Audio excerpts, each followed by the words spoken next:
Buongiorno a tutti voi telespettatori, ben ritrovati all'appuntamento con l'informazione quotidiana di Focus TG, lunedì 11 luglio, il giorno dopo la grande sfilata degli alpini per la Dunata Triveneta di Asiago. Parleremo fra poco di questo, daremo ampio spazio a quello che è stato un evento indimenticabile per l'altopiano, per le penne nere, per una comunità, quella triveneta, che ha risposto in maniera eccezionale anche per quello che riguarda le presenze, quindi non solo degli alpini per la sfilata, ma anche del pubblico, di coloro che non hanno voluto perdersi la possibilità di entrare nella storia, di vivere in prima persona un evento straordinario che noi di Rete Veneta vi abbiamo raccontato, vi abbiamo portato a casa con le nostre dirette, con i nostri speciali.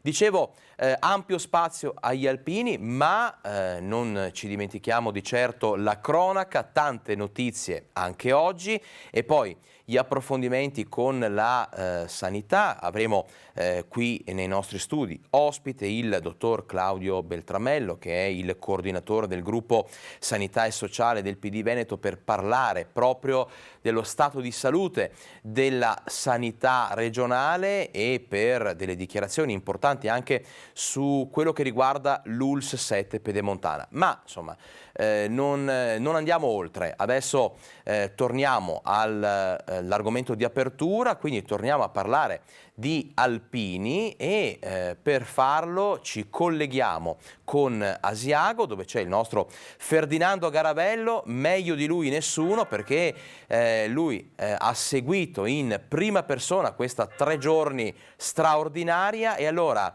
Ferdinando, buongiorno, raccontaci adesso che insomma la sfilata è finita e Asiago è lentamente un po' tornato alla normalità, le emozioni di questi 3 giorni indimenticabili.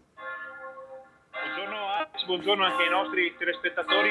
Abbiamo le campane di mezzogiorno del Duomo di Asiago che vedete alle mie spalle, ma insomma molto più della mia voce, molto più di quello che posso dire adesso racconteranno le immagini straordinarie di questa donata di Triveneta, di questo raduno del terzo raggruppamento che abbiamo seguito passo passo fin dall'inaugurazione, fin dall'alza bandiera, ma in realtà il momento più forte, più toccante dal punto di vista anche storico è stato sabato mattina, quando gli alpini sono tornati sulla cima dell'Ortigara. Potete vedere le bellissime immagini di Fabio Verin per il loro pellegrinaggio che doveva essere quello del centenario atteso per il 2020. Poi è successo quello che sappiamo e gli alpini hanno dovuto aspettare 2 anni in più, ma sono tornati sull'Ortigara, sulla cima della montagna che è diventata il loro calvario nel corso della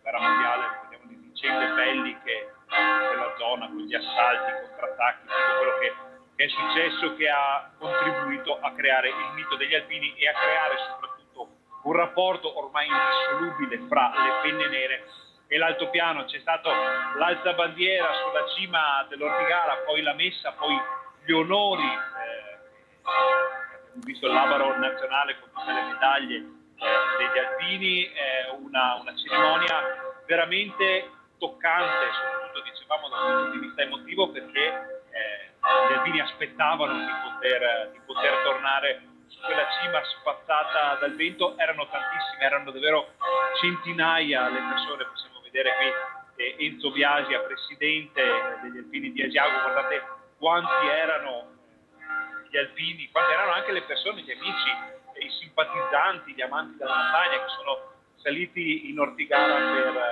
per la messa. Poi ovviamente, siccome su quella cima sono morti italiani, ma sono morti anche sudditi di Francesco Giuseppe, quindi gli austro-ungarici, c'è stata Ferdinando, una deposizione. perdonami, ti interrompo un attimo, perché le campane chiaramente fanno da contorno e questo testimonia la bontà del fatto che siamo in diretta, però la tua voce diciamo non è limpida proprio perché sovrastata dal rumore delle campane. Ti chiedo di aspettare qualche secondo in linea con noi, insomma in attesa che ci siamo Sta quasi, finendo forse. Io chiedo alla regia se è possibile intanto mandare il primo servizio, il servizio Alpini Sfilata, insomma, dove appunto vedremo le immagini di ieri, a meno che le campane non abbiano cessato di suonare adesso. No, e allora Ferdinando, un minuto di pazienza e intanto introduciamo la giornata di ieri, quindi le emozioni di ieri, con il nostro primo servizio.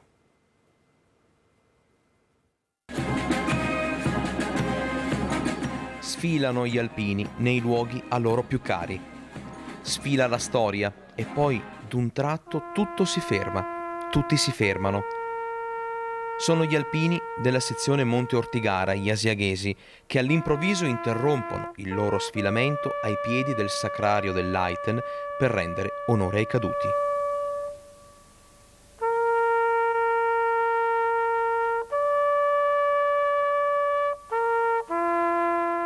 La banda suona il silenzio per i 54.000 caduti. L'emozione si unisce al cordoglio, alla memoria, alla commozione. Un evento che non è contemplato nei protocolli della sfilata, ma che ha reso ancora più unica e toccante la Triveneta di Asiago, che coincide anche col centenario del primo concentramento nazionale. 1120 giorni di attesa dall'ultima edizione, quella di Tolmezzo, nel 2019. Un'attesa ripagata, un tempo che non ha scalfito l'orgoglio alpino, tornato a mostrarsi sui sentieri dell'Ortigara per la cerimonia ufficiale del pellegrinaggio su quel monte, il monte sacro agli alpini, e su quelle strade, le strade dell'altopiano. Sono state oltre 10.000 le penne nere che hanno sfilato, una lunga colonna di colori cari agli alpini. Il bianco, il rosso, il verde del tricolore, ma anche il giallo e il blu delle protezioni civili, ambasciatori dello spirito alpino in Italia. Con la resa degli onori all'abaro nazionale dell'ANA e ai gonfaloni medagliati si è dato il via al raduno del terzo raggruppamento Alpini Altopiano. Un momento che ha segnato l'apice della manifestazione dopo la sentita commemorazione di ieri sulla cima dell'Ortigara. Alpini di oltre 25 sezioni hanno testimoniato la loro dedizione al tricolore. Migliaia e migliaia di persone hanno testimoniato il loro legame con la storia e con le penne nere. E alla fine il tradizionale passaggio della stecca alla sezione di Belluno, organizzatrice del prossimo raduno nel 2023, per un arrivederci che ha già il sapore della nostalgia.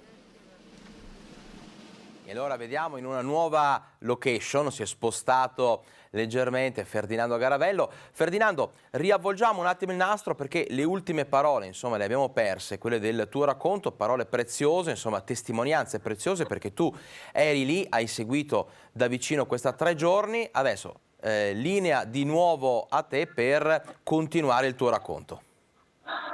Prima di tutto Alex, vi chiedo una cortesia, datemi conferma che l'audio è di qualità migliore, le campane si siamo spostati un po' Va benissimo. Dall'altra parte del municipio, qui mi sembra che sia un po' meglio. Allora, stavamo dicendo la forte carica emotiva del pellegrinaggio in Ortigara, atteso da 2 anni, perché questa doveva essere la giornata del centenario per gli alpini, che poi è successo quello che è successo e hanno dovuto attendere 2 anni, e quindi la carica emotiva è stata fortissima per tutti i presenti. Abbiamo visto davvero persone, anche passateci il termine, anche un po' in difficoltà nel riuscire a raccontare quello che stavano provando in quel momento. Infatti alcune delle interviste che abbiamo raccolto sulla cima dell'Ortigara sì, insomma, confermano tra occhi lucidi e frasi difficili quello che stavano provando queste persone.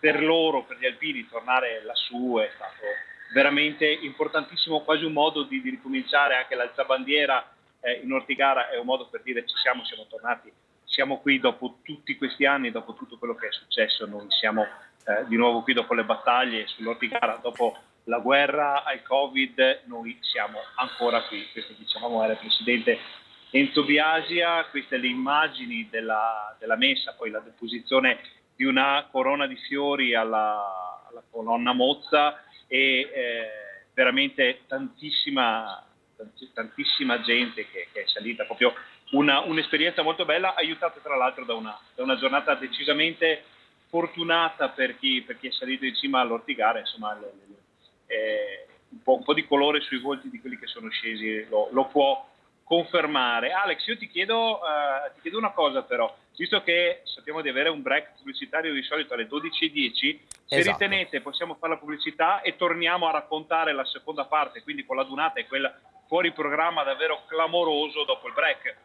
E allora, Ferdinando Garavello mi ha letto nel pensiero, perché anch'io insomma speravo di riuscire a mandare la pubblicità, quindi allora rientriamo in studio, intanto teniamo fermo Ferdinando Garavello lì ad Asiago perché inquadratura e audio sono perfetti, quindi a fra poco noi torniamo in studio per appunto lanciare 2 minuti di pubblicità e poi continuiamo con il racconto della Dunata Triveneta, a fra poco.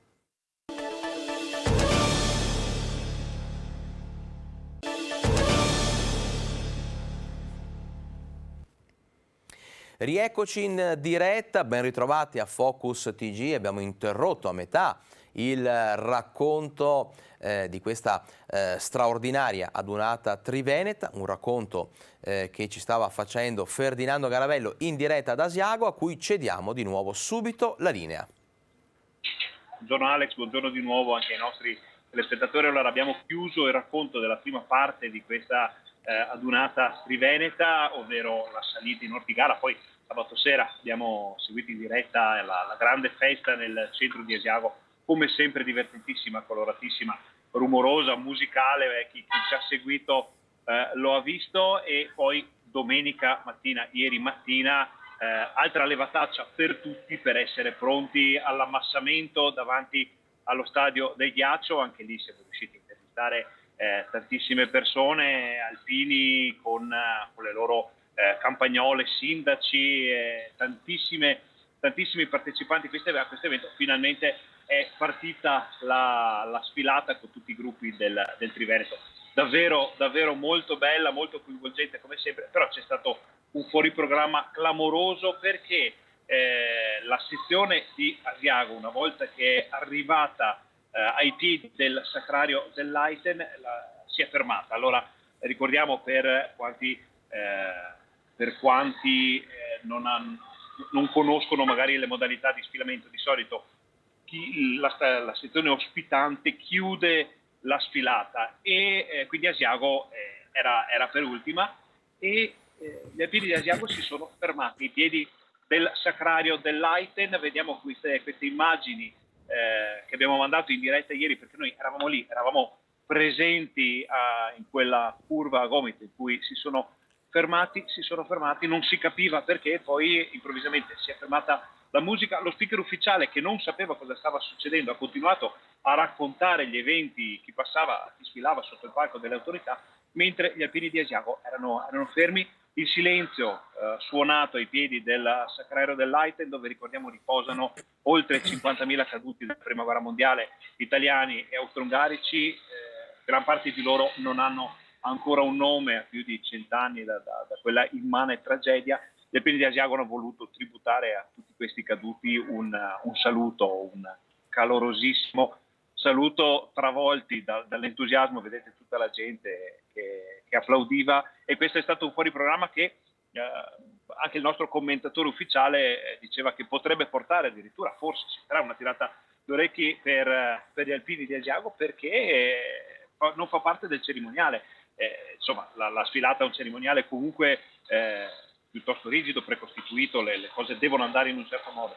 Il fatto che gli alpini di Asiago si siano fermati sotto all'Aiten, sotto il sacrario che coglie le spoglie di decine di migliaia di caduti qui sull'altopiano, è stato un momento clamoroso di questa adunata che abbiamo potuto raccontare in diretta, perché ricordo, noi eravamo lì. Poi ecco, qui vediamo i battaglioni di rievocatori storici per far vedere anche come andavano in guerra, come andavano all'assalto. Tantissimi alpini presenti. Non abbiamo ancora ricevuto le cifre, i dati dagli alpini di Asiago, del presidente di Asia, su quante persone hanno partecipato alla sfilata, e quindi lo sapremo probabilmente entro sera, potremo dire quanta gente c'era. Noi che eravamo sul posto abbiamo visto tantissimi alpini e abbiamo visto anche tantissimi spettatori, tantissime persone, il solito travolgente calore dei Veneti, e non solo per le penne nere. Fin qui il racconto della giornata, poi chiusura con la Mai la Bandiera, passaggio della stecca con Belluno, che avrà l'onore di ospitare la prossima Triveneta, e una grande festa veramente, veramente per tutti. Fin qui il racconto. Noi c'eravamo, noi ci siamo stati. Una pacca sulle spalle va anche a noi del gruppo Media Nord-Est, che abbiamo avuto ancora l'onore anche noi di essere seguiti tantissimo dai nostri telespettatori, con dati importantissimi nel corso della giornata di ieri, che confermano il buon lavoro fatto da tutta la squadra messa in campo per questi giorni, perché ricordo che le energie profuse sono state davvero tantissime. Io con questo tricolore che viene mainato da Piazza Carli a Bassano vi cederei la linea, se non hai altre domande, Alex. Ferdinando, hai fatto benissimo a ricordarlo, pacca sulle spalle più che meritata. Prima di salutarti però solo una curiosità: Asiago, stamattina come si è risvegliata? Com'è la città? Si è svuotata, immagino? La città non si è affatto svuotata, io ecco. non riesco a farvelo vedere da qui, perché qui siamo davanti al municipio, qui alla mia sinistra c'è il corso, ed era un corso completamente pieno di gente, quindi c'è il turismo. Ne parlavo col sindaco nella giornata di ieri, col sindaco Roberto Riconisterna, che mi diceva che il turismo ha portato in alto il livello, al quale si sono aggiunte poi decine di migliaia di persone che sono arrivate per gli alpini, quindi un pienone che continua, perché effettivamente i turisti ad Asiago questa mattina erano tantissimi.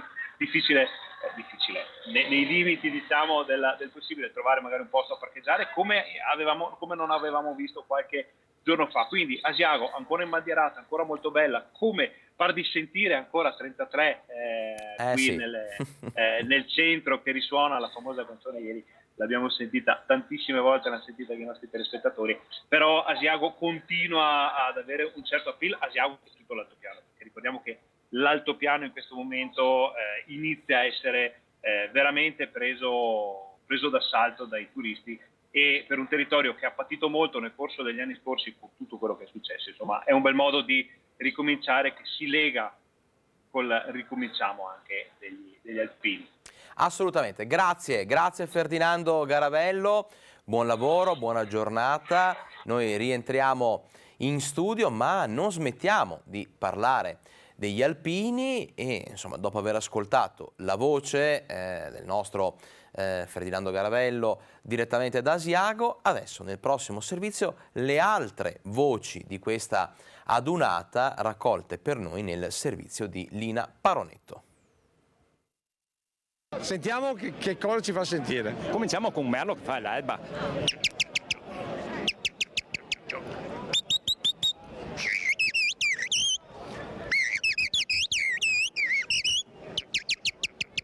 Le voci, i volti, le storie, la dunata del terzo reggimento, la dunata triveneta di Asiago è stata soprattutto questo, con la città che ha accolto con calore le 10.000 penne nere arrivate da tutto il nord-est e non solo. Roberto Punta, il presidente della sezione di Perth, West Australia. Ecco, però lei l'alpino quando l'ha fatto, dove l'ha fatto? L'ho fatto a Codroipo nell'87, ottavo 87 a Codroipo, poi a Udine, e sono emigrato a Perth nel 95. Il pensiero va alla Naia, e c'è chi l'ha fatta in anni, che hanno segnato la storia alpina e italiana. Ha fatto il calo a Gemona, ha fatto tutto a Gemona, e con il terremoto ero lì, dove sono stati i 29 morti. E Conegliano siamo orgogliosi, perché è un gruppo ancora in vita. In 2000 dalla Marca, in sfilata le 4 sezioni, oltre a Conegliano, Treviso, Vittorio Veneto e Valdobbiadene, per ciascun comune una fascia tricolore fiera di esserci. Ho scelto di venire insieme ai miei alpini con la corriera, perché così abbiamo cominciato questa festa già da stamattina alle 6. Un'emozione grande, perché gli alpini che ne so, non si sa perché, però portano sempre festa e allegria. Gli alpini incarnano veramente lo spirito del volontariato e quindi al di là delle necessità, delle esigenze, dei bisogni o delle situazioni, loro ci sono sempre. I valori degli alpini e la responsabilità di guidare una comunità paragonabili a una marcia, una salita. Sono proprio le questioni di questo giorno in cui abbiamo visto quanto la montagna può essere bella, stupenda, ma anche pericolosa, e se non la si sta ad ascoltare non se ne prende cura. Asiago che fa sembrare Rimini e le polemiche che ne sono seguite ancora più distanti. Noi vogliamo anche ormai far scemare, ecco, questa storia che è diventata polemica, insomma, quindi la vogliamo far scemare all'insegna proprio che di ciò che noi veramente siamo, di ciò che vogliamo rappresentare, anche delle sane e buone tradizioni. E forse non tutti sanno, continuiamo a parlare di alpini, che tra i sostenitori delle penne nere c'è anche Papa Francesco e quello che ha definito il suo cappello da penna nera è custodito da anni in una casa di Piavon di Oderzo. Abbiamo girato la macchina e in qualche maniera poi è spuntata questa signora tutta quanta, diciamo, cianotica, impaurita, e che mi diceva: salvami perché ho un bambino, salvami perché ho un bambino. Inizia da questo momento tragico la storia del cappello da alpino di Papa Francesco. E inizia con una macchina che lungo questa strada di Piavon di Oderzo sbanda e finisce in canale una fredda mattina di febbraio del 2016. Io appena sono entrato, che ho aperto la porta, è uscito un po' di tutto e ho visto dentro questa sagoma umana, che per me era una persona morta, a cavallo del sedile dietro, e gli ho detto a mio fratello, a mio papà: dobbiamo tirarla su comunque. Nel legare le cinghie di traino, che non è stato semplice perché con temperature a -3 sotto zero, e voglio dire dentro nell'acqua, era un po' difficoltoso, abbiamo girato la macchina e in qualche maniera poi è spuntata questa signora e l'ho rassicurata dicendogli: tu non ti negherai più. Un salvataggio che ha fatto diventare Graziano Tonon alpino di quell'anno e che gli ha fatto scrivere una lettera a Papa Francesco. Io devo scrivere 2 righe a Sua Santità, perché la bravura umana sì, però che una donna rimanga 45 minuti sott'acqua a -3 sotto zero senza avere c'è stata una mano di qualcuno. Graziano non solo riceve risposta, ma viene convocato in Vaticano, dove incontra il Papa. Ha nelle mani un cappello confezionato per il Santo Padre, che lo accetta con un ma. E lui, quando ha visto questo cappello alpino, è rimasto molto sorpreso, perché gli alpini ce li ha veramente nel cuore il Papa. È rimasto sorpreso, siamo stati lì a parlare credo per diversi minuti. Mi ha detto: questo cappello è mio, questo cappello lo considero mio, un tuo omaggio è mio, lo ridò a te perché tu sia il custode del mio cappello alpino. Ecco perché in casa Tonon una teca particolare custodisce questo cappello, segno di fede e altruismo, che sono l'essenza dell'essere alpino. E lì l'alpinità si è espressa secondo me al massimo, perché aver dato di nuovo, ripeto, una mamma, un bambino così piccolo, qualcuno evidentemente mi ha detto: tu devi andare lì e fare questo gesto, e io l'ho fatto. Ci fermiamo adesso per un piccolo break pubblicitario, rientriamo fra poco per parlare di sanità, ma poi tanta cronaca, tanta attualità, tanti approfondimenti, dovremo anche tornare sulla Marmolada, insomma, restate con noi.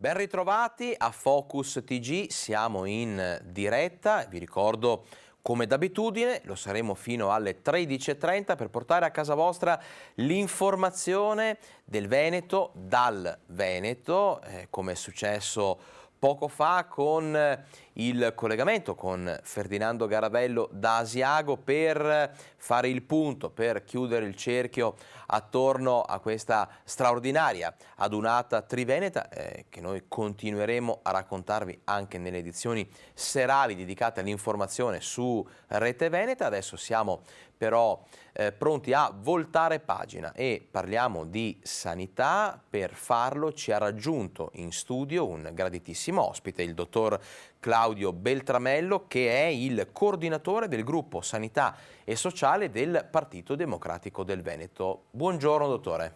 Buongiorno dottor Giuliano e grazie mille dell'invito.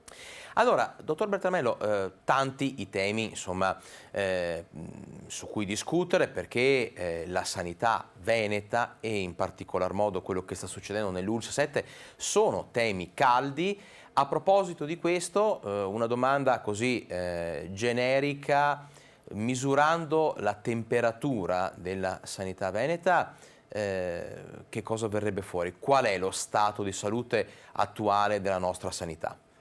Allora, febbre altissima, la preoccupazione è enorme. A me piace fare una metafora: il nostro sistema sociosanitario veneto è una Ferrari, però negli ultimi anni a questa Ferrari sono iniziati a mancare dei pezzi, la manutenzione, quindi il motore a 12 cilindri in realtà va a 4 cilindri, una portiera non si apre più, il motore, la metafora è il personale sanitario, una portiera che non si apre più, la metafora sono gli ospedali che non sono capoluogo di provincia, che sono lasciati andare, le gomme sono lisce, quindi tutta la parte territoriale di collegamento è stata impoverita e è in grossa difficoltà. Quindi sì, da lontano sembra ancora una Ferrari, ma se entriamo nello specifico questa Ferrari non funziona più come dovrebbe e potrebbe funzionare. E allora, dottore, entriamo nello specifico, visto che insomma siamo qui anche per fare chiarezza e per dare anche delle risposte alle tantissime segnalazioni che ci arrivano dai cittadini di problematiche, di disorganizzazioni. Sono segnalazioni che si concentrano soprattutto nell'area dell'ULSS 7 Pedemontana, l'area gestita dal direttore generale Carlo Bramezza. Detto questo, uno dei problemi più importanti che sta caratterizzando quell'area è la cosiddetta fuga dei medici, fuga dei dottori, non solo, anche del personale infermieristico. Insomma, volendo continuare con la sua metafora, nell'ULSS 7 sono in tanti che stanno decidendo di scendere da questa Ferrari.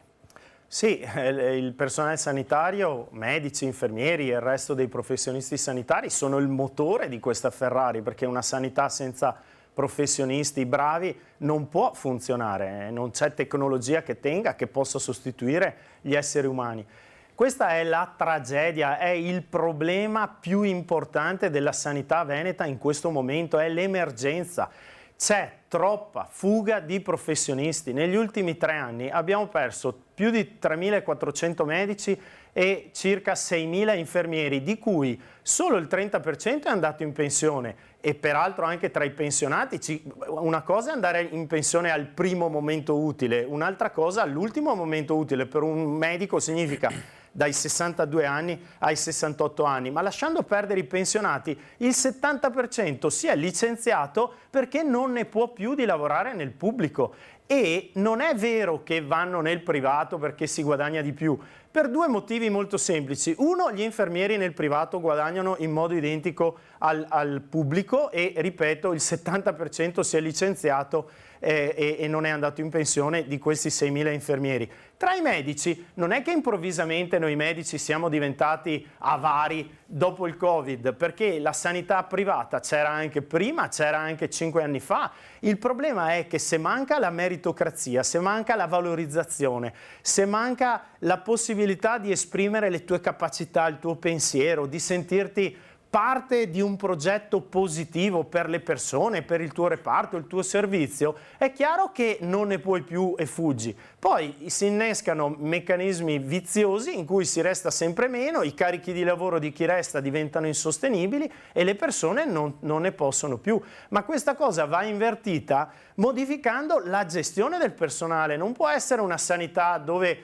si vive un clima ancora, lo metto tra virgolette, da caserma, dove bisogna solo eseguire gli ordini, stare zitti, obbedire. Non funziona così nelle aziende che producono lavatrici, figurarsi nella sanità, dove ci sono professionisti, i medici sono appunto dirigenti e, spiace dirlo, ma il pesce puzza sempre dalla testa. Quindi chi nomina i direttori generali e a cascata i direttori generali nella nomina poi delle persone che dovrebbero essere al loro fianco e via via. Bisogna prendere i migliori, i più competenti manager, i più competenti primari, i più competenti caposala, coordinatori. Solo così si inverte questa rotta e la valorizzazione delle persone è il fattore fondamentale, imprescindibile per trattenere nel pubblico i professionisti sanitari. Noi del Partito Democratico con il segretario Martella e il gruppo consigliare abbiamo detto che bisogna istituire una task force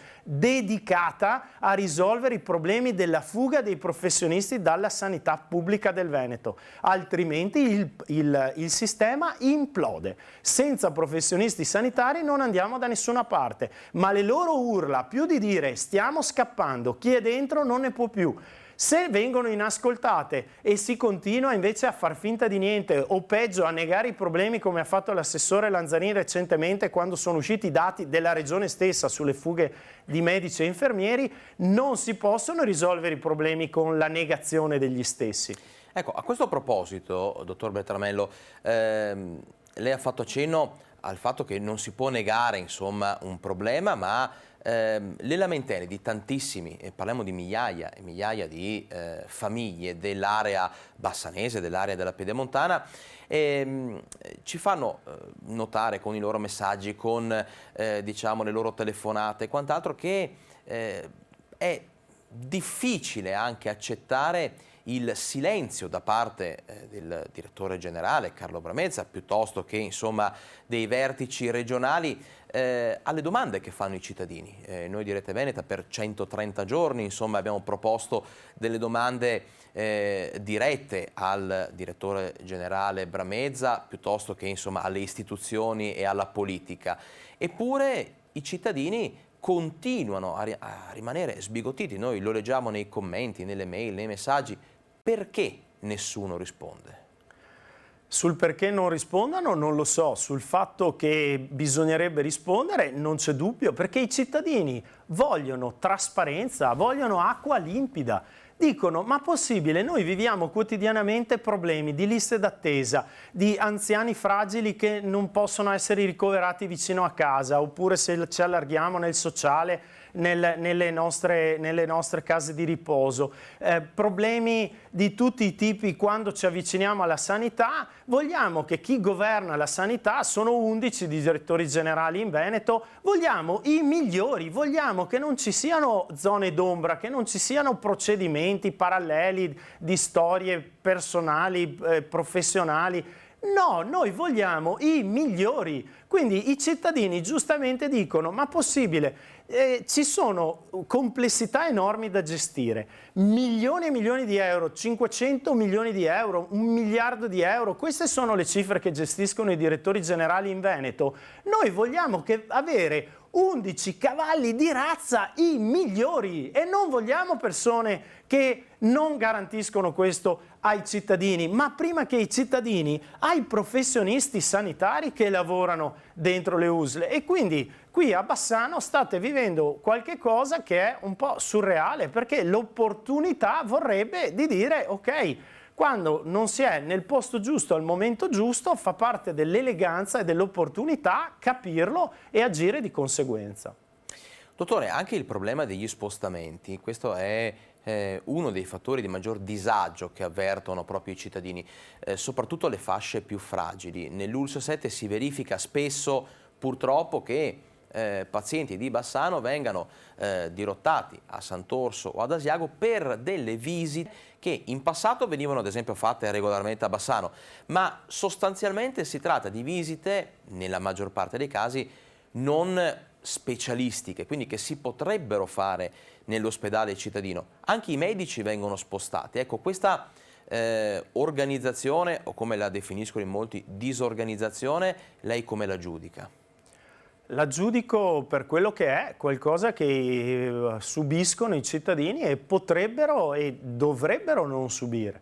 Perché il problema è, per le cose megagalattiche, un trapianto, le cose rarissime, un tumore molto particolare, le persone ovviamente è bene che si spostino perché i centri di eccellenza non possono che essere pochi. Ma per una visita oculistica, un ricovero in medicina interna, una frattura di femore e così via, le persone devono avere servizi di prossimità. Così è strutturato il nostro sistema sanitario veneto e così dovrebbe funzionare. E se questo non viene garantito ai cittadini, bisogna capire il perché e agire di conseguenza. Allora, la questione delle liste d'attesa è un problema in tutto il Veneto. Voi avete questa visione giustamente focalizzata su Bassano, dove probabilmente il problema è ancora più accentuato, e anche lì bisogna entrarci dentro, vedere le cause di queste liste d'attesa specialità per specialità, perché c'è differenza tra un'USL e un'altra, vedere le possibili soluzioni, ma sono problemi complessi, non possiamo applicare modalità risolutive pre-Covid quando il carico era inferiore, il personale sanitario era di più. Bisogna trovare strategie nuove e per fare questo bisogna, primo, non negare il problema, due, mettere cervelli all'altezza di pensare, di focalizzare e di trovare soluzioni specifiche. Ma finché si dice facciamo finta che vada tutto bene, è chiaro che non si trova la soluzione e i cittadini giustamente si arrabbiano. Ripeto, non sono soluzioni semplici, nessuno ha la bacchetta magica, ma è impossibile risolvere un problema se si nega lo stesso. Dottore, prima di salutarla, adesso un argomento che riguarda la sanità veneta in generale, quindi torniamo ad avere un focus più ampio su tutto il panorama regionale. La sensazione che tanti cittadini, che tanti pazienti avvertono è quella che si stia spingendo, usiamo questo termine tra virgolette, verso una sanità privata, ma è davvero questo il futuro del Veneto? Beh, mi auguro proprio di no e che si inverta questa deriva privatistica. Allora, apertamente non stanno dicendo abbiamo sposato il privato, ma nella pratica se il pubblico si indebolisce sempre di più, i cittadini devono rivolgersi al privato per ottenere in tempi ragionevoli dei servizi che nel pubblico non ottengono più se non aspettando semestri, ormai si contano a semestri, ad anni le liste d'attesa di molte specialità o di alcuni interventi chirurgici. Quindi è chiaro che indebolendo continuamente la parte pubblica, il privato fa la sua parte e cresce, ma non è colpa del privato, il problema è che bisogna investire nella sanità pubblica e poi anche fare ricorso al privato convenzionato, per esempio per smaltire le liste d'attesa. Se è chiaro che è una cosa eccezionale legata al post-Covid e non sia l'inizio di una delega definitiva, ma questa cosa non è mica stata così tanto chiarita. Intanto chiediamo aiuto pagando il privato per dare servizi in nome e per conto del servizio sanitario pubblico. Però questa cosa, la fine di questo non è proprio chiara e sono tutti segnali che vanno verso una deriva privatistica del sistema. Questa cosa, così come lo sbilanciamento dei medici a gettone o dei medici che vengono assoldati certo. a contratto rispetto ai medici che lavorano dentro, cioè quello fuori guadagna 4-5 volte e sono lì a fare lo stesso turno e si guardano e uno sta guadagnando 5 volte quello dell'altro. Queste cose non fanno bene al sistema, bisogna trovare dei modi per calmierarle, per trovare delle soluzioni a lungo termine, altrimenti il sistema imploderà. Noi facciamo la nostra parte, abbiamo molte idee, molta competenza da mettere sul piatto, però se dall'altra parte chi governa la regione dice no, non c'è nessun problema e mette barriere e quindi è difficile anche dare una mano, perché questa mano cioè, noi la porgiamo ma dall'altra parte nessuno la vuole. Quindi noi quantomeno non stiamo zitti e continuiamo dalla parte dei cittadini a sostenere una battaglia che è imprescindibile, perché la sanità pubblica, i servizi sociosanitari veneti sono un patrimonio irrinunciabile da lasciare alle future generazioni. E che l'impegno di tutti allora sia focalizzato proprio per far scendere quella febbre di cui si è parlato all'inizio, la febbre che sta mettendo in difficoltà la sanità veneta e alcune ULSS in particolare. Noi ringraziamo il dottor Claudio Beltramello per essere stato in nostra compagnia. Grazie dottore. Grazie a lei, grazie a voi. Adesso ci fermiamo per un piccolo break pubblicitario e poi dobbiamo aprire la nostra pagina di cronaca con tante notizie dal territorio, i nostri collegamenti, gli ultimi aggiornamenti, gli approfondimenti, l'attualità, insomma, restate con noi.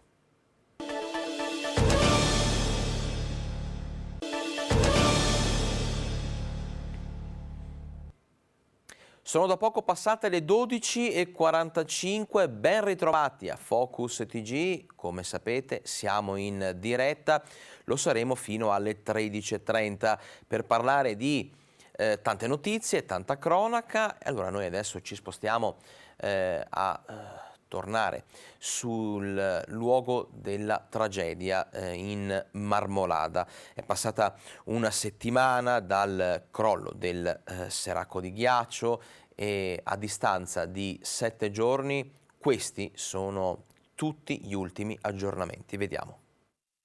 Era domenica, era più o meno l'1:30 del pomeriggio e mi era un cosino che facevo servizio e ho sentito tutto panico sulla veranda perché era la finestra che guarda proprio fuori e niente, tutti che siga valanga, la prima valanga che va al neve ho pensato non ve n'è e quando che guarda fuori dalla finestra era una gran nube bianca che arrivava, ti sentivi che era anche se si dava aiuto e ti vedevi su che era persone. Il ricordo di Luca Toldo al suo primo anno al rifugio Capanna Ghiacciaio, il giovane gestore è stato tra i primi ad intervenire salvando la 29enne Laura Sartori travolta da ghiaccio e detriti. Era una domenica di sole come quella di oggi, la scorsa, quando la sfida della salita a Punta Penia si è trasformata in una tragedia. Ad una settimana dal crollo del seraco, questa mattina alcuni familiari delle vittime hanno sorvolato la zona a bordo dell'elicottero insieme ad alcuni psicologi. Un momento definito dalla dottoressa Mania emozionante e commovente. Nelle stesse ore la seconda superstite della tragedia tedesca ricoverata e curata a Belluno veniva dimessa dall'ospedale dal quale si congedava con una lettera di ringraziamento a tutto il personale. Anche oggi mi sono sentita molto meglio, scrive, grazie a tutti quelli che si sono impegnati per me, lo apprezzo molto. Rimane invece ancora in prognosi riservata Davide Carnielli, il giovane trentino ferito sulla Marmolada è in cura all'ospedale di Treviso. Ieri a Canazei la chiesa parrocchiale a fatica riusciva a contenere tutte le persone che hanno assistito alla messa in suffragio delle vittime officiata dal vescovo di Vicenza Beniamino Pizziol e dall'arcivescovo di Trento Lauro Tisi. Il messaggio più forte è quello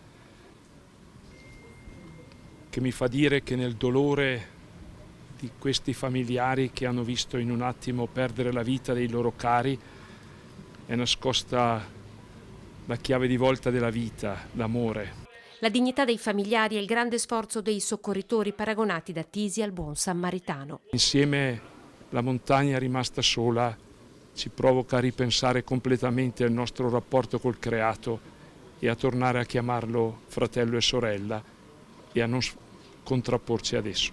Soccorritori che saranno al lavoro ancora per 2 settimane a terra e con i droni, ma ad una settimana esatta dal crollo il quadro della tragedia sembra composto. 11 sono le vittime. Ora la speranza è che possano tornare a casa al più presto per celebrare le esequie e dare loro una degna sepoltura.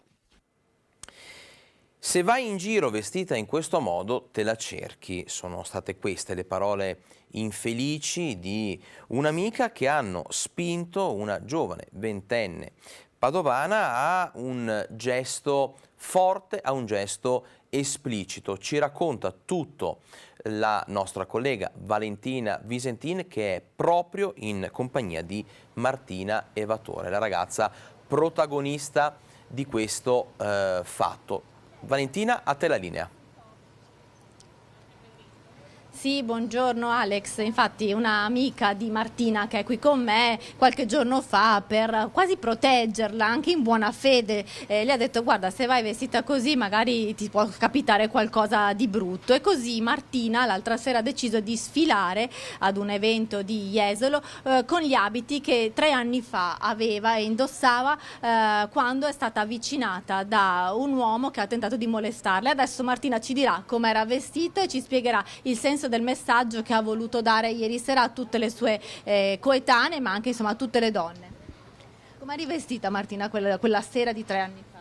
Io avevo una giacca mimetica, la stessa che ho indossato alla sfilata, una normalissima maglietta a maniche lunghe, dei pantaloni neri larghi fino alla caviglia e delle scarpe sportive, quindi un abbigliamento assolutamente normale. Che messaggio hai voluto dare vestendoti così? E insomma, ripeti un po' quello che hai detto l'altra sera. Volevo mandare 2 messaggi. Il primo è che nessuna donna dovrebbe essere aggredita o comunque molestata in base all'abbigliamento che indossa e dovrebbe essere libera di vestirsi come le piace senza aver paura di subire un'aggressione. e ovviamente i vestiti non sono la causa dell'aggressione. Martina, tu ti ricordi esattamente cosa è accaduto 3 anni fa, ancora adesso, e speri che possa essere individuato il colpevole? Assolutamente sì, è successo il 29 luglio 2019, era all'incirca mezzanotte, stavo andando al compleanno di un mio amico e quest'uomo ha iniziato a farmi delle avance, domande particolari sul fatto di fare delle attività con lui. Ovviamente io ho iniziato a correre, lui mi ha corso dietro, ha iniziato a spingermi e sono riuscita per fortuna a difendermi e è andata bene. Ecco, insomma, il messaggio che Martina vuole lanciare non dipende dall'abbigliamento, può succedere a tutti e quindi insomma le ragazze anche di essere consapevoli che, insomma, che si può girare come si vuole. Assolutamente sì, era il messaggio principale. Io avevo un abbigliamento assolutamente normale e dalla testa di quell'uomo è partito comunque lo stimolo, diciamo, di provare ad aggredirmi, quindi... Ringraziamo insomma Martina, 20 anni appena, che ha lanciato questo messaggio così importante e che ha avuto insomma anche il coraggio, nonostante l'emozione, di condividerlo con noi in diretta. Da Padova è tutto, restituisco la linea allo studio. Grazie Valentina, grazie soprattutto a Martina per il suo coraggio, per la sua testimonianza, per la forza che ha dimostrato nel raccontarlo e nel chiedere anche un modo diverso di vedere le cose, un modo diverso anche di considerare le cose. Noi adesso continuiamo con il nostro giornale e chiudiamo la parentesi Marmolada con un altro servizio, un servizio che riassume il cordoglio di una comunità, quella di Montebelluna. Marmolada, io quante volte l'ho fatta anche con i ragazzi, ma sempre dalla parte di qua dal lago Fedaia si andava su Punta Penia, ma è tranquilla, non è una montagna assassina come si è dimostrato, probabilmente è stata una fatalità. Non sono ancora tornati a casa i coniugi Gallina, mamma e papà di Gianmarco, 32 anni, una delle vittime della Marmolada riconosciuta insieme alla compagna Manuela Piran. Sono ancora a Canazei. A riferirlo una delle vicine della famiglia di questo nuovissimo quartiere che per giorni ha vissuto ore di angoscia insieme ai familiari di Gianmarco. A loro oggi si è rivolto Don Maurizio Pellizzer, parroco di Guarda proprio da 32 anni. Nelle sue parole il ricordo di Gianmarco, quel ragazzo timido che vedeva giocare con il fratello. Io ho conosciuto la famiglia quando i bambini erano ancora piccoli, che hanno frequentato qui, poi loro si sono spostati in altre vie, ma sempre qui di Guarda. Tutta la comunità, tutta la parrocchia siamo vicini a loro e non abbiamo parole, perché una cosa così repentina, così tragica, ti lascia sgomento. Vicini a loro con l'affetto e con la preghiera, le esequie di Gianmarco potrebbero essere celebrate in Duomo, spiega Pellizzer, immaginando anche il grande afflusso di gente che quel giorno vorrà dargli l'ultimo saluto e sostenere la famiglia in questo dolore immenso. Secondo me ci vuole un po' di tempo per macinare dentro tutti questi fatti, questi avvenimenti, ci vuole un po' di tempo, non si può dar lì dire il Signore ti aiuta, il Signore è qua. Loro capiranno poi un po' alla volta, i genitori, adesso li vedrò senz'altro, non c'è altro insomma. La cronaca, un devastante incendio nella notte ha reso inagibile un capannone a Borgorico. Le fiamme sono divampate nella notte tra sabato e domenica nella ditta Idrobase Group in via Manzoni a Borgorico, specializzata nella produzione di macchine e accessori per il mercato dell'acqua in pressione. I pompieri arrivati da Padova e Cittadella con 3 autopompe, 2 autobotti, un'autoscala, il carro aria e 20 operatori sono riusciti a limitare le fiamme a circa 500 metri quadri dello stabile, evitando così un incendio generalizzato. Tuttavia il rogo ha provocato danni ingenti rendendo inagibile il capannone. Sul posto sono intervenuti anche i carabinieri per capire insieme ai vigili del fuoco le cause del rogo. Sempre più esasperati, adesso parliamo di sicurezza, i residenti di Via Piave, ci spostiamo a Venezia, dopo l'ennesimo episodio avvenuto in zona e chiedono, l'ennesimo episodio di appunto microcriminalità, violenza, degrado e quant'altro, chiedono interventi seri ed efficaci. Noi cittadini stiamo assistendo all'occupazione sistematica da parte di spacciatori, di magrebini, di nigeriani, di delinquenti comuni del nostro territorio.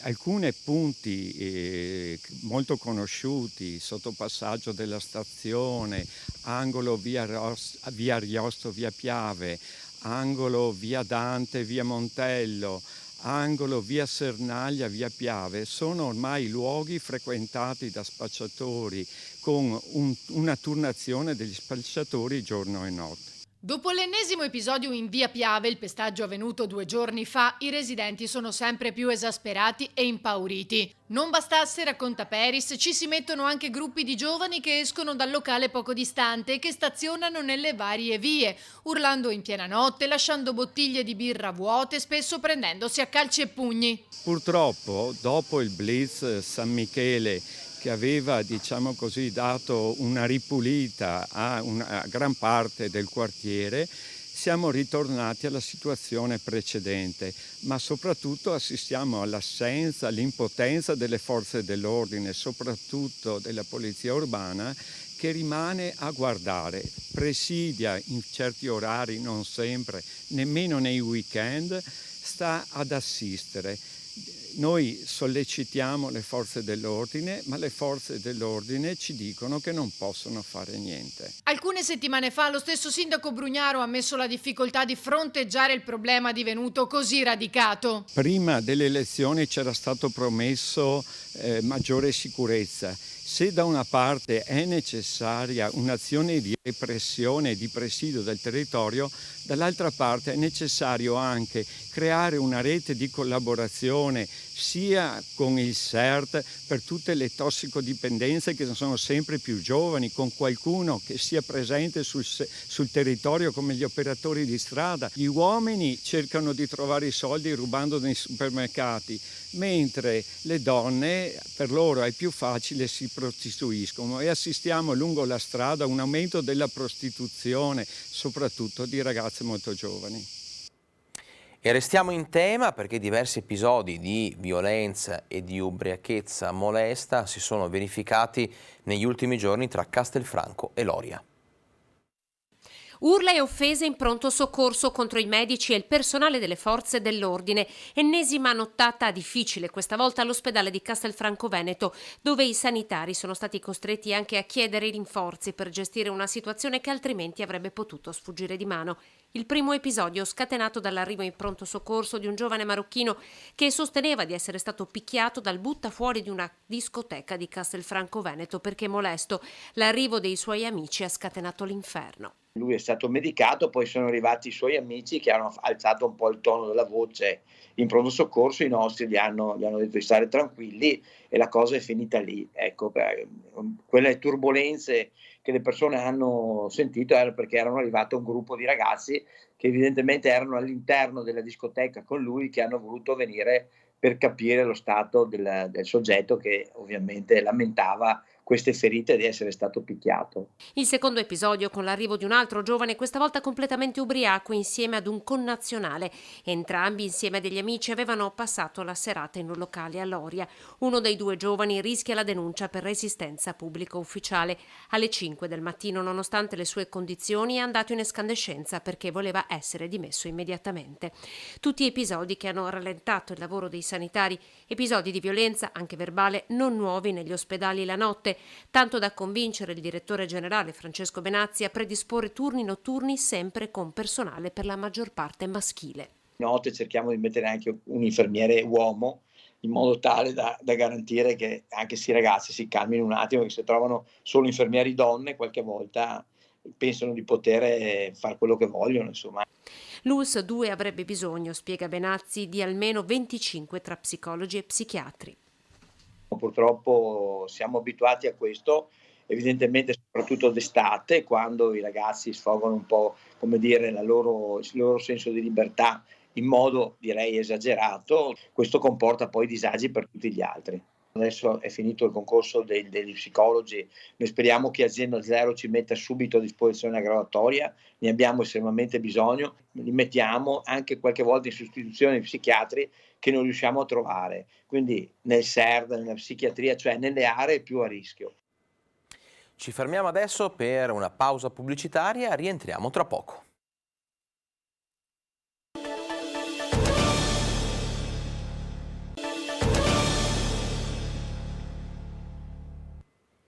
Sono quasi le 13:05, ben ritrovati in diretta con Focus TG, tanti i temi trattati oggi, siamo stati ad Asiago con Ferdinando Garavello in collegamento per parlare di alpini, per rivivere le emozioni di questa straordinaria donata triveneta, poi un approfondimento critico riguardo la sanità veneta, riguardo l'ULSS 7 Pedemontana, la cronaca, la vicenda di Martina, la ragazza ventenne padovana che ha voluto lanciare un messaggio forte per la libertà delle donne e contro la violenza sulle donne, la cronaca, e adesso parliamo dell'allarme siccità, una situazione che sta preoccupando non solo gli agricoltori, ma lo sappiamo benissimo, purtroppo anche i cittadini, le amministrazioni comunali, una emergenza che da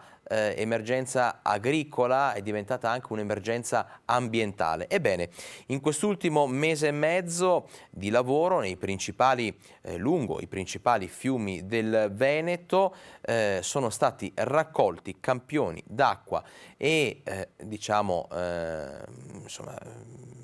boccette con tutto quello necessario per i rilevamenti di ARPAV affinché ARPAV con Legambiente possa tracciare un bilancio sullo stato di salute dei fiumi. Vediamo. Bacchiglione e Retrone, Po, Adige, Piave, Frattagorzone, Sile, Livenza e ultimo il Brenta. Da maggio a luglio 50 giovani volontari di Legambiente hanno raccolto 150 campioni dell'acqua dei 9 maggiori fiumi del Veneto e li hanno consegnati all'ARPAV.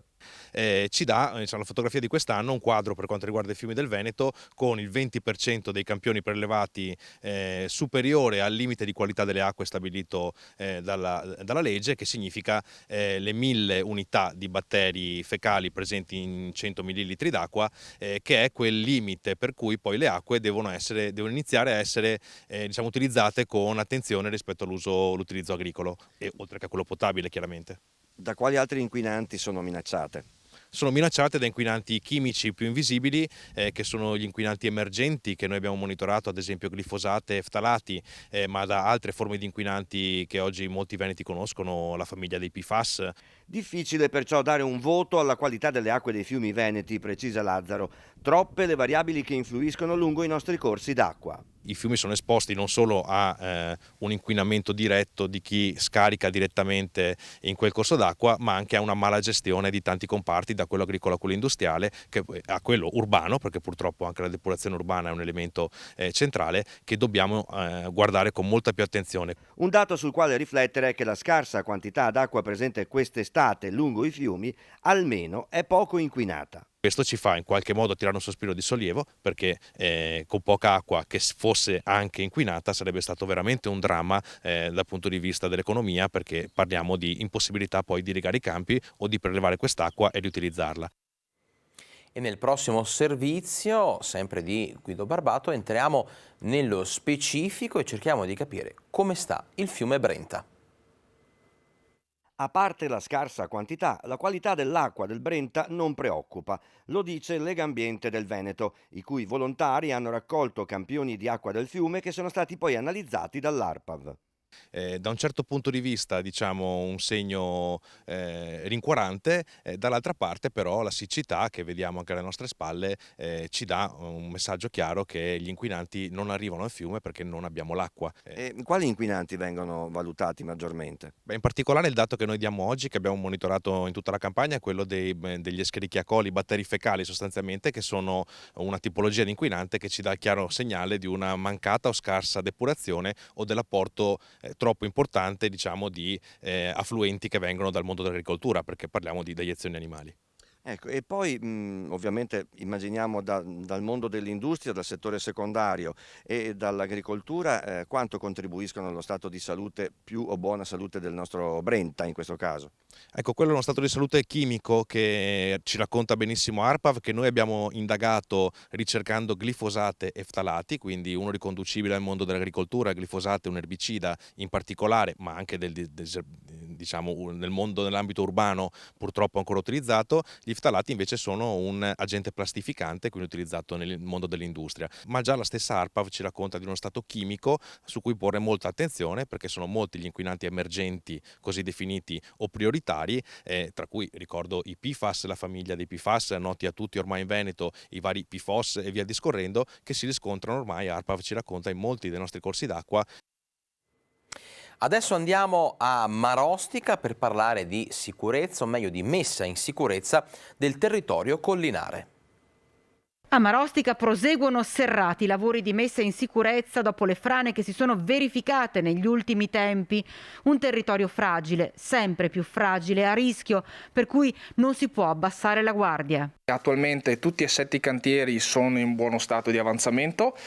Per 3 di questi di fatto siamo al completamento al 90%, manca soltanto l'asfaltatura per la sistemazione di quello che è il manto stradale, mentre per gli ulteriori 4 abbiamo già tutte quante le frane in sicurezza, perché sono stati inseriti i micropali con anche le gettate di questi. Si sta aspettando il tempo tecnico dei tiraggi e poi si provvederà alla cordonatura e l'asfaltatura. Ecco, questi sono lavori che diventano fondamentali perché abbiamo visto in tempi anche recenti proprio le problematiche legate a questo rischio. Sì, tutto il territorio della Pedemontana è un territorio estremamente fragile, bellissimo ma estremamente fragile. Serve una continua manutenzione con costanza sia di quella che è la rete scolare secondaria, quindi tutti quanti i dossi, le caditoie delle aree collinari, ma soprattutto bisogna cercare di arginare i fenomeni franosi e noi stiamo prendendo alcune situazioni pregresse di fatto a quello che era il nostro mandato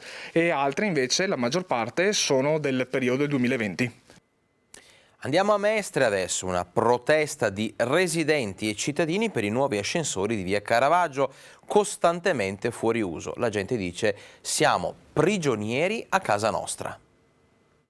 Ci ghettizzano proprio letteralmente perché siamo prigionieri del nostro quartiere. È una vergogna, caro sindaco, prenda in mano sta situazione perché non è possibile. Siamo i suoi cittadini. Protesta questa mattina a Mestre di residenti e cittadini della Cipressina e della municipalità di Chirignago Zelarino. Malumori che montano per i nuovi ascensori costantemente rotti del nuovo sovrappasso e inaugurati con il nuovo supermercato soltanto pochi mesi fa, a dicembre scorso, e che in mancanza delle promesse piste ciclabili e dei semafori a chiamata installati ma mai funzionanti, costringono quanti, come mamme con passeggini o persone in sedia a rotelle o con tutore, a non potersi recare né a fare la spesa né, peggio, in ospedale, come racconta la signora Irma, 88 anni. Un passo, torno a casa. Non ce la facciamo. È impossibile. Poi la fortuna è che lo troviamo rotto, perché se si rompe quando siamo alla parte di là con la spesa, non so come facciamo, come faccio a portare mia mamma per le scale, è impossibile. Siamo in attesa da un bel po', ma non va. Ci tocca andare per le scale. Per l'ascensore lato via del Gazzato che non funziona, certamente funzionerà a intermittenza, pensiamo. Questo al lato nord, cioè quello speculare, lato supermercato. E invece no, non funziona nemmeno questo e c'è un cartello ascensore fermo per danno ad una scheda elettronica. Perché la Cipressina è sempre stata un quartiere un po' bistrattato. E poi ci sono i ciclisti eroi che, nerboruti o meno, sono costretti a portare la bici in spalla lungo le scale. Cosa possiamo fare? Deve fare la spesa e dove puoi passare? Tutto è chiuso. E l'ascensore? Non va da 4-5 giorni, non lo so quando. Perché seconda volta, terza, non lo so. Utilizzando questo cordolo con le biciclette si va meglio. Vediamo. Come no? No. Benissimo si va. Come fa? Guardi, non ho alternative. Forse peggio.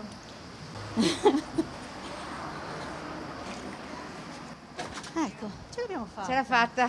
Manca l'ultimo tratto, stia attenta. Le mamme con le bici, con il sedile per il bambino e la spesa collassare i giorni scorsi, lì sui pianerottoli, proprio collassare, riprendere fiato come me adesso, vado da Lando, sì faremo, telefono ai vigili, sì faremo, di fatto non si fa niente. A capeggiare la protesta il consigliere comunale di minoranza Renzo Rivis chiede un intervento immediato di Cafarsetti, gravemente silente, accusa.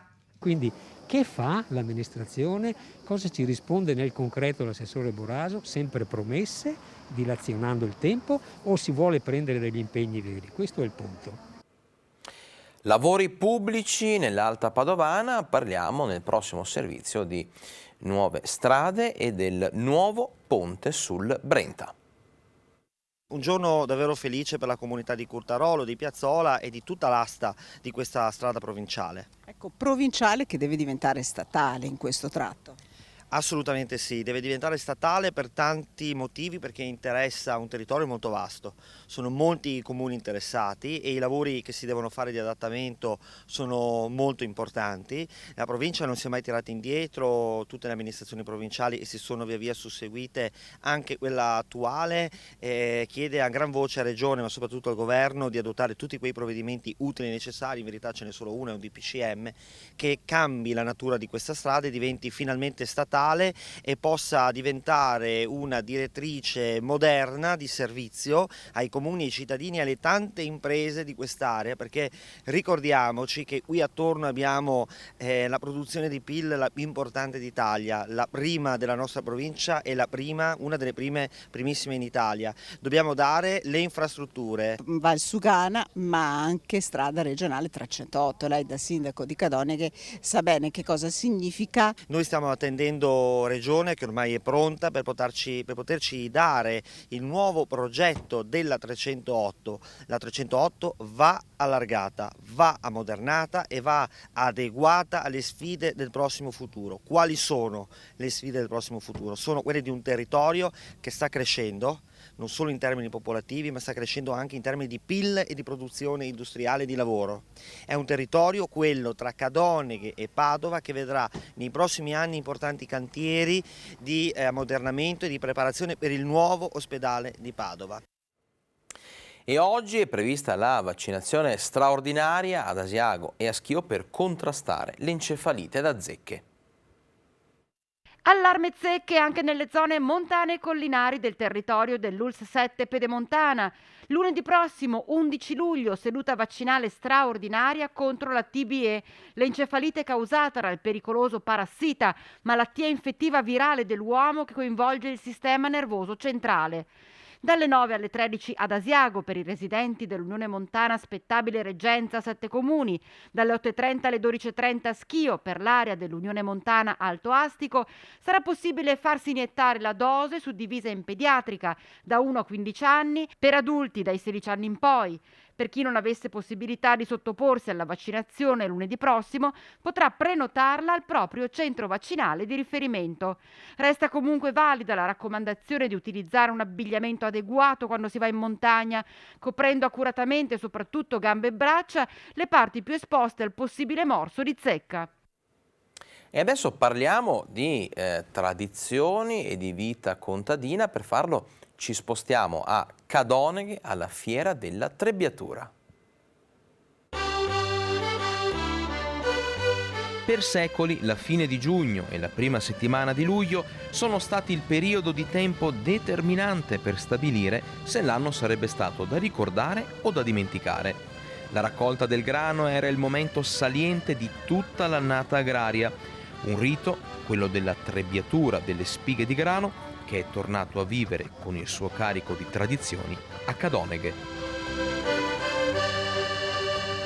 Non è una novità, però quest'anno ripartiamo dopo 2 anni di stop, di pandemia. La festa della trebbiatura, la più importante festa granaria, torna là dove era iniziata.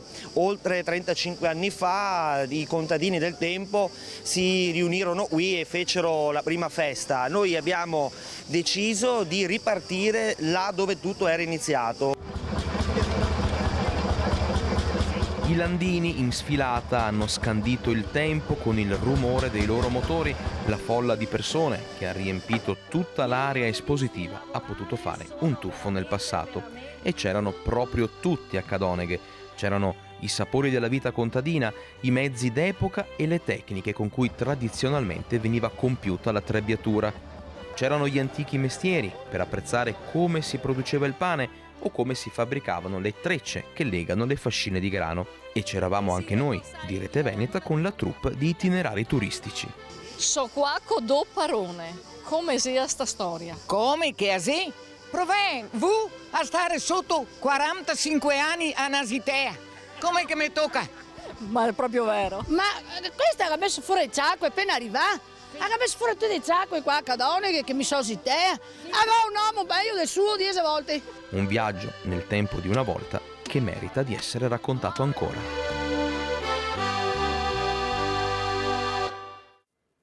Torniamo a parlare adesso di sicurezza e di controlli, ci spostiamo a Noventa Padovana.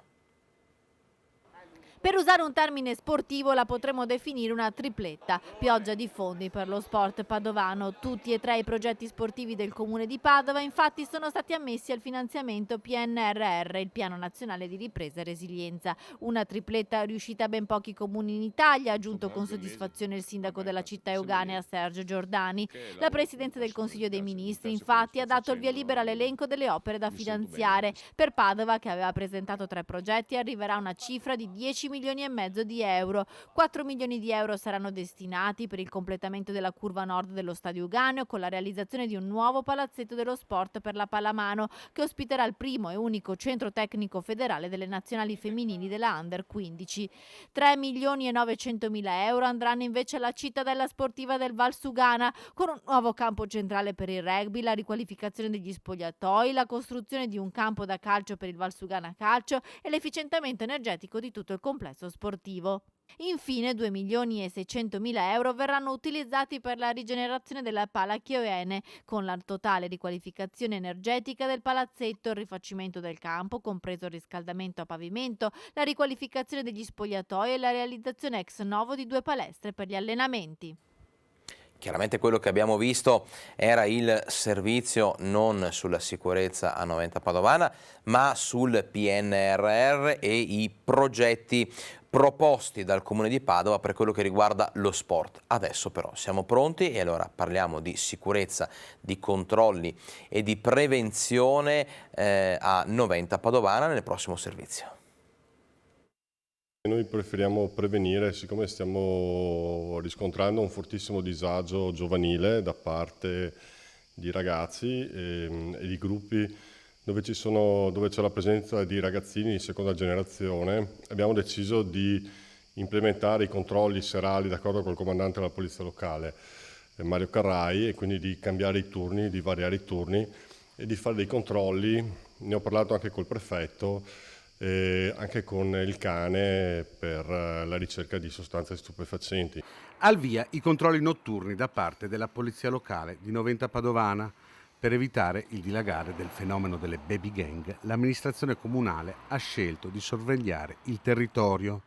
L'utilizzo di droghe è un fenomeno che riguarda sempre più anche i giovanissimi. Stiamo purtroppo vedendo che il consumo di queste sostanze è abbastanza diffuso, tra l'altro purtroppo mi tocca dirlo con ragazzini anche di 11 anni e questo non va bene, quindi abbiamo già identificato le zone, le aree e incominceremo una serie di controlli molto attenti e dopo convocheremo i genitori in modo da trovare dei percorsi per cercare di risolvere questo problema. Il vero problema che stiamo riscontrando è, alla luce anche di quello che è successo a Vigonza col Movenpick, che alcuni elementi sono presenti nel nostro territorio e quindi cerchiamo di evitare che quel tipo di situazione possa anche crearsi a Noventa Padovana.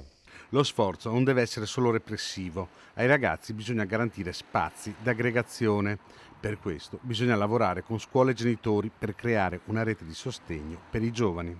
Essere solo irreprensibili non va bene. È giusto che le 3 istituzioni dialogano tra di loro e trovino delle soluzioni per questi ragazzi. Cioè, noi mettiamo i ragazzi al primo posto, noi non vogliamo punire i ragazzi, vogliamo metterli al primo posto e cercare di dargli una mano in questo momento complicato.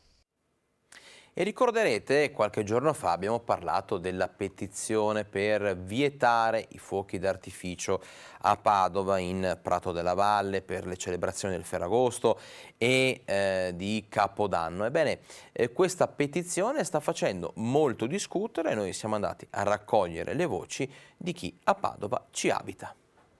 È stata lanciata una raccolta firme per eliminare i fuochi d'artificio in Prato della Valle. Sì. Cosa ne pensa?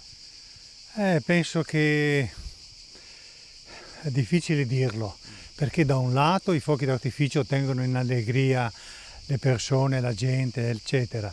Dall'altro sono un costo, hanno anche un inquinamento e quindi bisogna porre sul piatto della bilancia il pro e il contro. L'utilizzo dei fuochi d'artificio ormai in tutte le altre città, o in buona parte delle città, è stato un po' abolito, anche perché spaventa gli animali, eccetera. Capisco la tradizione, bisognerebbe cercare una maniera alternativa, forse un po' innovativa, di sostituirli. Secondo me sì, in generale i fuochi d'artificio danno fastidio in città.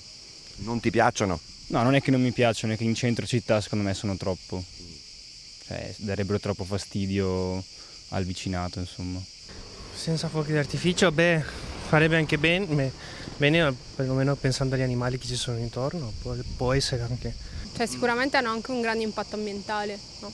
Anche da un punto di vista propriamente chimico, rilasci nell'ambiente delle sostanze non proprio che sono facilmente da smaltire. Però sì, tralasciando l'aspetto ambientale, anche comunque la quiete pubblica, gli animali che si spaventano, comunque ogni anno dopo Capodanno ci sono. Penso che è una perdita di tempo parlarne. Ci sono cose più importanti. A Trebaseleghe ci sarà il lancio del Carlino. Notizia vera? No, è una bufala raccolta e immortalata in un volantino che compare nelle cassette postali dei residenti. Vediamo. Gli ingredienti per scatenare la polemica c'erano tutti: locandina ben realizzata con tanto di loghi di comune, regione, sponsor e un uomo in kilt che lancia un cagnolino per aria. Questo è il volantino che tanti a Trebaseleghe hanno trovato nella cassetta delle lettere, che invita la cittadinanza a partecipare il prossimo 7 settembre alla fantomatica competizione di origine scozzese del lancio del Carlino. Si tratta ovviamente di una bufala, o meglio di uno scherzo di cattivo gusto, come quello comparso qualche giorno fa sulla pagina Facebook del Fasullo Comune di Bugliano, che organizzava il lancio del gatto. Il sindaco del comune di Trebaseleghe ha smentito l'evento. Non è assolutamente il caso di darci peso, anche se, come è stato scritto, insomma, è davvero una burla di pessimo gusto. Credo che Trebaseleghe sia un paese che ama molto gli animali e forse proprio per questo ha fatto scalpore questa cretinata che è stata fatta. Il caso di Bugliano aveva scatenato l'ira degli animalisti. Anche l'episodio di Trebaseleghe in pochi minuti aveva già scatenato le polemiche sui social, che avevano fatto circolare la foto del falso volantino. E a Feltre è tornata la mostra dell'artigianato. Dalla mostra dell'artigianato era iniziato il ritorno alla normalità. Oggi quel percorso sembra essere compiuto. Gli espositori, che sono più di 100, sono in richiamo per i visitatori, come sempre attesi da tutto il Veneto e non solo, con le dimostrazioni delle lavorazioni di alcuni dei materiali più caratteristici delle tradizioni artigianali del territorio, come il vetro, la carta, i tessuti, il legno, il cui punto di richiamo quest'anno è collocato nell'area antistante il castello di Alboino, e naturalmente il ferro, con il concorso di forgiatura intitolato a Carlo Rizzarda. Artigianato, ma non solo, quest'anno abbiamo volutamente accettato e sponsorizzato la proposta del CAI di Feltre, che fa i 100 anni di nascita. Abbiamo spostato una settimana la manifestazione e abbiamo messo assieme un programma ancora più importante, perché tanti visitatori, tanti ospiti del CAI di Feltre vengono da tutta Italia e non solo, e questa era un'opportunità per tutta la città e anche per la manifestazione, per la mostra dell'artigianato, di mettersi in mostra e di far vedere quello che siamo capaci di fare, di far vedere le bellezze della città e di far valere la maestria di tutti gli artigiani che partecipano a questa manifestazione, compreso il sottoscritto, perché faccio l'espositore da 36 anni, praticamente da sempre. Ad attirare poi l'attenzione nei pressi di Piazza Maggiore la grande statua del dio Vulcano, del peso complessivo di circa 24 quintali per un'altezza di oltre 6 metri e un'antica carrozza della fine del XIX secolo perfettamente restaurata. Siamo in chiusura, prima di salutarci però diamo un'occhiata al report di Azienda Zero, parliamo di Covid e di come insomma i dati testimoniano che c'è stato un rallentamento dei contagi, anche se il picco, fanno sapere gli esperti, è previsto per fine mese. Dunque il delta dei casi positivi nelle ultime 24 ore, quindi i nuovi soggetti positivi intercettati, è di circa 2.300, per l'esattezza 2.317 nuovi positivi. Ricordiamo che questi sono i dati del lunedì, quindi dati che fanno riferimento alle rilevazioni del weekend, e quindi vanno sempre presi un attimo con le pinze, perché saranno più attendibili e affidabili quelli di domani. Gli altri dati che andiamo a estrapolare dalla tabella sono quelli delle ospedalizzazioni in area non critica, che fanno segnare un +7, le terapie intensive che aumentano di 2, e purtroppo dobbiamo segnalare anche oggi i decessi, che in questo caso sono 10 nelle ultime 24 ore. È davvero tutto, io vi ringrazio per aver scelto l'informazione di Focus TG, vi do appuntamento alle 12 domani. Grazie.